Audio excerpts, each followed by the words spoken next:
I actually went on to date every race of woman, and I think that's important to do in America because this is the United States. It's diverse, it's the home of McDonald's, Happy Meals, collect the whole set. Oh, I'm mixed. My mom's from Pakistan, my dad's from India. That's not mixed.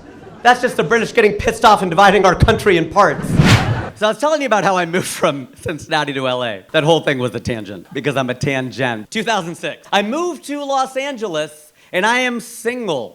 Because I'm a professional comedian. Ain't nobody dating you in this town. If you're broke, man, it's tough. In LA, dating is hard.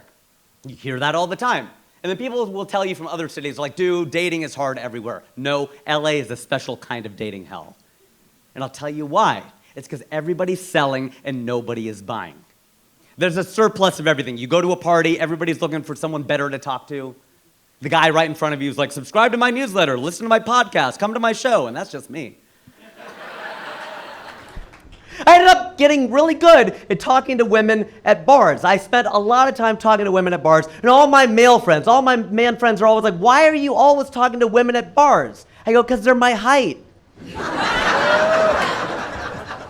The thing, all my guy friends are 6 feet tall. I got tired of doing this all the time. I wake up the next morning with a crick in my neck. And all these people are like, what, did you get some action last night? Did you go down on a girl? I'm like, no, I went up on a guy.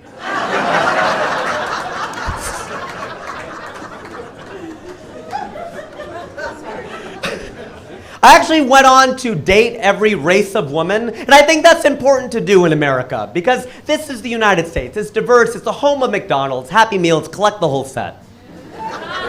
Get out there and date, man. You could do that here because that is unique about America. It's true. There are over 200 countries. Most of them have no diverse cities at all. None. And some of them have one. France has Paris. Some of them have two. Spain has Madrid and Barcelona. The United States has like 10 of them. LA and San Francisco and Miami and New York and Cincinnati, Ohio. Get out there and date, man. Sample, that's the thing. That's what you should do. Because I told a friend of mine that. I go, that is my pet peeve. I don't like areas of land that have all one kind of people. And he goes, so you hate countries?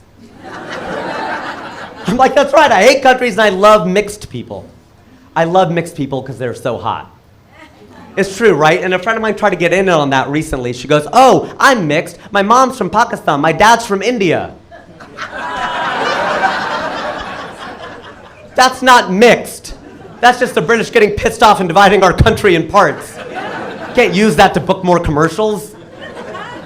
You'd be like, oh, my mom's from Vermont, my dad's from New Hampshire, I'm mixed. No, you're super white. That's not a thing. But some of my friends are very specific and very particular about the kind of women they say they date. They say they date only black women, they date only brown women, they date only white women. To me, ladies, you're all beautiful. I mean, the pretty ones. Well, some people say that's mean. I'm like, okay, first of all, I'm kidding. Second of all, I don't make the rules. No, I'm not a chauvinist, but when I go to strip clubs, I don't give the girls dollar bills. I toss them Susan B. Anthony coins for the irony.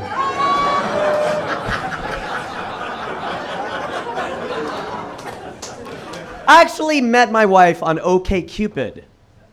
And she is from Austin, Texas. I was in Los Angeles, California. So people want to know, well, then how is that possible? How was she in Texas, you're in California? How'd you guys meet? Well, you might know that you can go into the settings. It's amazing how much my life is dictated by settings. And change the radius of people who are looking for you. It's true. Tip in case you need to know it. 5 miles, 25 miles, 250 miles, desperate. Mine was set to desperate. I was almost 40 and age is not just a number, all right? I was like, let's go. And I'm so proud to tell you that we brought our first child into the world. His name is Naveen, and in Hindi, that means new. So I guess we're gonna have to rename him every year. But it was the only name on which Harsha and I agreed. Because it's hard. Indian male names are hard. Indian male names are like penises. I really only like my own.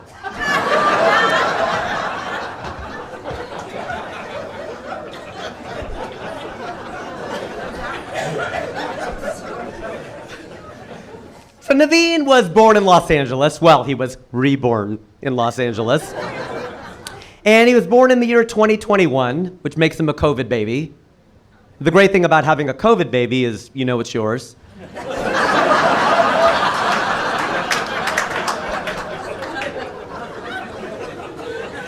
Although we had a lot of Amazon deliveries, so who knows? What can Brown do for you? Maybe we found out. I don't know. Because this was during the pandy. The Peej, the pandy, I love my abbreviations. During the pandy, we did our birth classes online. And because we were in there with a bunch of other parents, we learned how stupid the questions are. And it makes you worry about the future of this country. Or the present, because these people are already here having kids. Okay? Somebody asked, they were like, look, this was during the pandemic, okay? So you were allowed only one visitor in the room. Everybody got it? One visitor in the room. It's during the pandemic. They have to be safe. It's California, all that stuff. One visitor in the room. So then people started asking, well, can anyone else come in? No, one person. It kind of helped us out because all 4 grandparents came to stay with us for a short Indian visit of 3 months.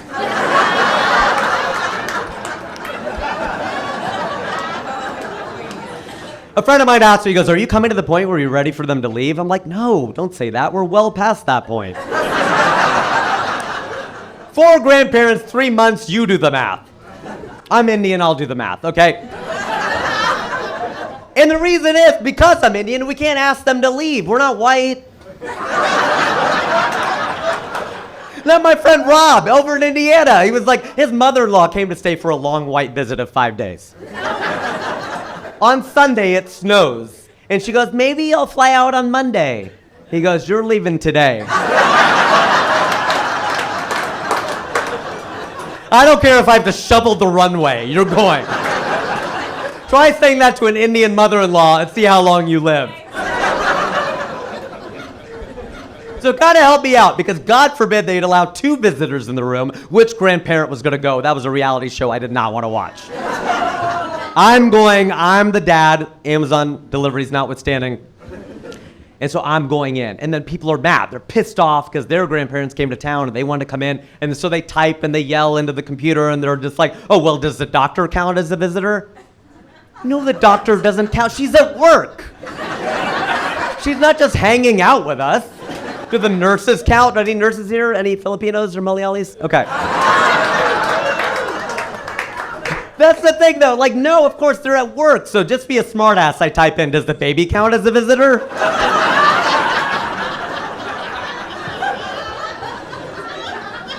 Could you imagine that bit? Naveen pops out. Sorry, buddy, you gotta go. One at a time. Oh my God. And then somebody asked a question that I will never get over as long as I live. This guy goes, when do we use the for? Like, what?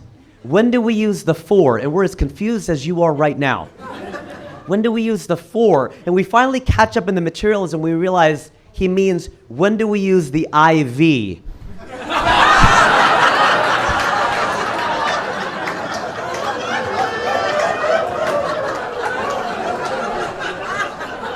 Who defaults to Roman numerals? The guy who names the Super Bowls? Like, well, what are you doing?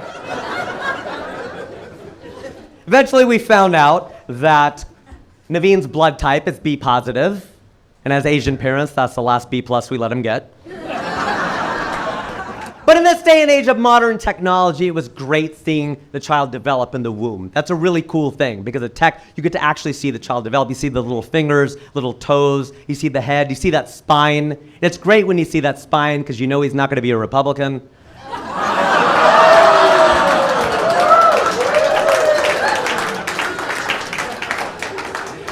Oh, he sleeps a lot too, so he's like Joe Biden. Okay, all right, I could be bipartisan. I'll leave you with this. I do sometimes worry about the world in which Naveen will live. I don't know where he's going to get his information. I feel lost all the time. Where do you get your news? How do you find it?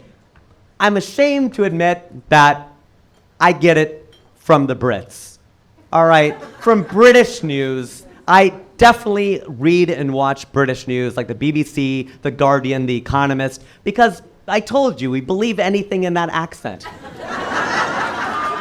And the thing is, the reality of it is, I don't feel that bad going outside to find out what's going on inside, because it's like when my wife and I go to a party. We're standing around in a circle. You ever do this with your spouse, and a stranger asks your spouse a question? Somebody will ask my wife a question, and whatever my wife says is something I've never heard her say before. I'm like, is that what's going on with her? Who knew? I think the reality is Barack Obama wanted to believe that we live in a post-racial world, right? And the thing is, I listen to Obama a lot because he's half black and half white. I'm neither black nor white. We have that in common. But remember, he would always use that phrase, let me be clear. He'd say that all the time. Let me be clear. Let me be clear. Let me be clear. Let me be clear. And after all these years, I finally figured out what he meant. I think in this racial world, he's just tired of being a color. It's like, dear Lord, I don't want to be black. I don't want to be white. Let me be clear. And I got to clear out. You guys have been a lot of fun. Oh, my God.